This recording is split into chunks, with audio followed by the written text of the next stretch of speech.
Hello students, welcome back to our channel amazing learning with Vidya Mandir. इस video में हम देखेंगे मैथ्स के कुछ बेसिक कॉन्सेप्ट्स जो कि लाइंस और एंगल्स में आपको काम में आएंगे। तो सबसे पहले प्रॉपर्टी हम देखेंगे that is vertically opposite angles.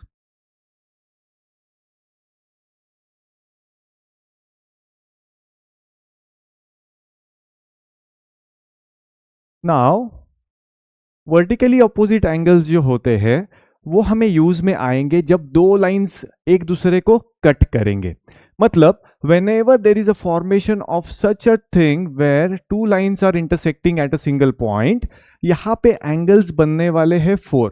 जैसे कि हम यहाँ पे नेम दे सकते हैं, late us say this is angle 1, 2, 3 and 4। अगर कभी भी दो लाइंस एक दूसरे को कट करेंगे तो जो ये चार एंगल्स बनने वाले हैं इनमें से जो ऑपोजिट एंगल्स है, ऑपोजिट एंगल्स का मतलब समझिए, लेट अस से एंगल 2 एंड एंगल 4, अगर आप देखोगे तो ये एंगल्स ऑपोजिटली फेस्ड है। या आप एंगल 1 एंड एंगल 3 को देखो तो ये भी इनका फेसिंग ऑपोजिट डायरेक्शन में है, तो इनको हम बोलेंगे opposite angles. Vertically opposite angles का प्रॉपर्टी हमें क्या कहता है कि ये जो भी चारों एंगल्स फॉर्म हुए हैं इनमें से angle 1 will be equal to angle 3 and angle 2 will be equal to angle 4। मतलब जो भी मेजर एंगल 1 होगा, लेट अस से ये 60 डिग्रीज का है तो ये भी 60 डिग्रीज का होगा, एंड लेट अस से अगर ये 100 डिग्रीज का है तो ये भी 100 डिग्रीज का होगा। तो हम यहां पे लिख सकते हैं according to the vertically opposite angles property, measure of angle 1 will be equal to measure of angle 3 and measure of angle 2 will be equal to measure of angle 4।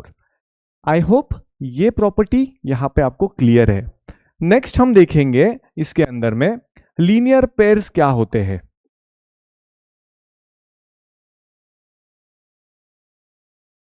Linear pairs का मतलब है स्टूडेंट्स,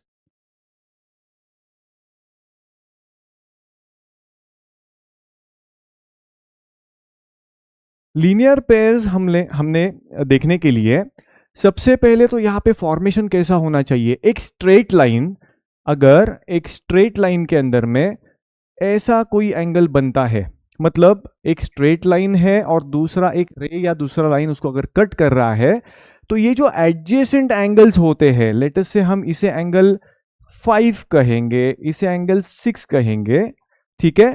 तो हमें इतना तो पता है कि ये दोनों भी एंगल्स एक स्ट्रेट लाइन में बने हैं, और उस स्ट्रेट लाइन का मतलब ही उस स्ट्रेट एंगल का मेजर जो है वो 180 डिग्रीज रहेगा, राइट। ये पूरा एंगल जो है इट विल बी 180 डिग्रीज। तो हम ऐसा लिख सकते हैं according to this property, angle 5 plus angle 6 will measure 180 degrees. तो यहां पे हमने दो प्रॉपर्टीज देखे हैं। First was vertically opposite angles का प्रॉपर्टी जो हमें यूज करना है whenever two lines are cutting each other and 4 angles are forming, ठीक है। इसके अंदर में प्रॉपर्टी क्या बोलता है, both these opposite angles will be equal and both these opposite angles will be equal. And linear pairs के प्रॉपर्टी में हमने देखा जब भी एक स्ट्रेट लाइन में दो एंगल्स बन रहे हैं तो addition of both these angles will be supplementary. मतलब एंगल 5 एंड एंगल 6 को अगर मैं प्लस करूं तो मुझे मिलेगा टोटल ऑफ 180 डिग्रीज। अब ये काम कहां पे आएगा, ठीक है, इसका प्रैक्टिकल एप्लीकेशन हम लोग देखेंगे। लेटस से ऐसा कुछ फिगर बन रहा है, लेटस से ऐसा कुछ यहां पे फिगर बन रहा है, ठीक है। मतलब दो लाइंस तो एक दूसरे को कट कर रहे हैं, एंड लेटस से हमें यहां पे दिया है कि measure of this angle is 70 degrees, and यहां पे नेमिंग दिया है, let's say this is A, this is B and this is C. और क्वेश्चन में हमें पूछा है फाइंड द मेजर्स या find the values of A, B and C angles. Question क्या बोलता है, ये फिगर आपको दिया है और ऊपर ऐसा लिखा हुआ रहेगा find the values of A, B and C. हमें इन दोनों प्रॉपर्टीज का यूज करके यहां पे ए, बी, सी का वैल्यूज निकालना पड़ेगा। स्टार्ट हम लोग कैसे करेंगे यहां पे, तो सबसे पहले तो समझ के लीजिए, two straight lines are cutting each other, right. तो हम according to the vertically opposite angles property use करके बोल सकते हैं angle A and angle C will be equal, and angle B and angle 70 will be equal, right students. तो हम यहाँ पे स्टार्ट में ऐसा लिख सकते हैं कि let us say this is the first part of solving this answer. तो angle B is equals to 70 degrees. Reason हम यहाँ पे लिखेंगे वर्टिकली ऑपोजिट एंगल्स, ये मैंने शॉर्ट फॉर्म लिखा है, आपको पूरा लिखना पड़ेगा स्पेलिंग। तो एंगल बी और एंगल 70 जो है वो इक्वल रहेंगे। हमें पता है कि ये 70 का मेजर है तो ये भी 70 होगा। तो यहाँ पे वैल्यू ऑफ बी हमने ऑलरेडी फाइंड कर ली है। नेक्स्ट पार्ट में हम फाइंड करने वाले हैं बाकी दो वैल्यूज जो कि एंगल ए है एंड एंगल सी है। Now if you observe these two angles, तो आपको कुछ इस फॉर्मेट के एंगल्स दिख रहे हैं जो कि एक स्ट्रेट लाइन में बन रहे हैं दोनों भी एंगल्स। तो हम ऐसा लिख सकते हैं angle A plus this angle is equals to 180 degrees. Students I hope आप रिलेट कर पा रहे हो जो भी हमने यहां पे पढ़ा है। यहां पे क्या पढ़ा था, एक स्ट्रेट लाइन में जब भी दो एंगल्स बनेंगे बाजू बाजू वाले हैं, मतलब एडजेसेंट है, एक ही कॉमन आर्म है उनके बीच में, तो सेम फॉर्मेशन हमें यहां दिख रहा है। तो इन दोनों को जब प्लस करेंगे तो 180 आएगा, ठीक है। तो हम लिख सकते हैं angle A plus 70 is equal to 180। यहां पे भी रीजन हमें मेंशन करना पड़ेगा, तो ये रीजन रहेगा लीनियर पेयर्स, ठीक है। मैंने यहाँ पे शॉर्ट फॉर्म लिखा है पर आपको एग्जाम में फुल फॉर्म ही लिखना है। तो simplifying this equation and solving for A हमें मिलेगा angle A will be equal to 180 degrees minus 70 degrees. ये माइनस क्यों हुआ, क्योंकि ये वाला टर्म जब ट्रांसपोज हो जाएगा आरएचएस के अंदर में तो प्लस 70 का माइनस 70 हो जाएगा। तो हमें एंगल ए का वैल्यू मिला है 110 डिग्रीज। ठीक है students, now the pending value is A हो गया, बी हो गया, now we are left with C. तो again we can use this property here, angle A is equal to angle C, right.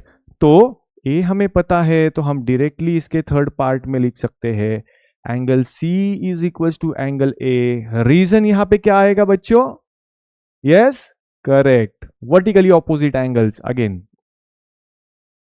So the value of C will also be equal to 110 degrees. So हम लिख सकते हैं angle C is equals to 110 degrees. तो अगर आप देखोगे तो यहां पे एंगल A, B और C पूछा गया था, तो हमने ये तीनों भी वैल्यूज यहां पे निकाले हैं।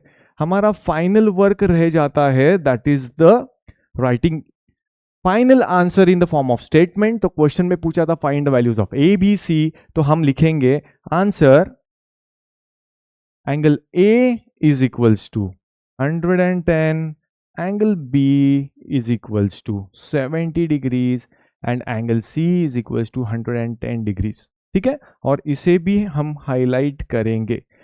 पेपर के अंदर में ये एक्सपेक्टेड है कि आपके जो भी आंसर्स है वो फाइनल हाइलाइटेड फॉर्म्स में आपको दिखे, ठीक है। जैसे आप यहाँ पे देखो एंगल ए बी सी हमने जहां जहां फाइंड किए हैं वहां पे भी बॉक्सेस लगा के हमने हाईलाइट किए हैं। तो यहाँ पे जो भी चेक करने वाले टीचर्स रहेंगे उनको अपने आंसर्स इजीली हाईलाइट हो गए, इजीली उनको समझ में आएगा कि आपके आंसर्स कहाँ पे है। बहुत से बच्चे क्या करते हैं ना, आंसर्स को ऐसे ही छोड़ देते हैं।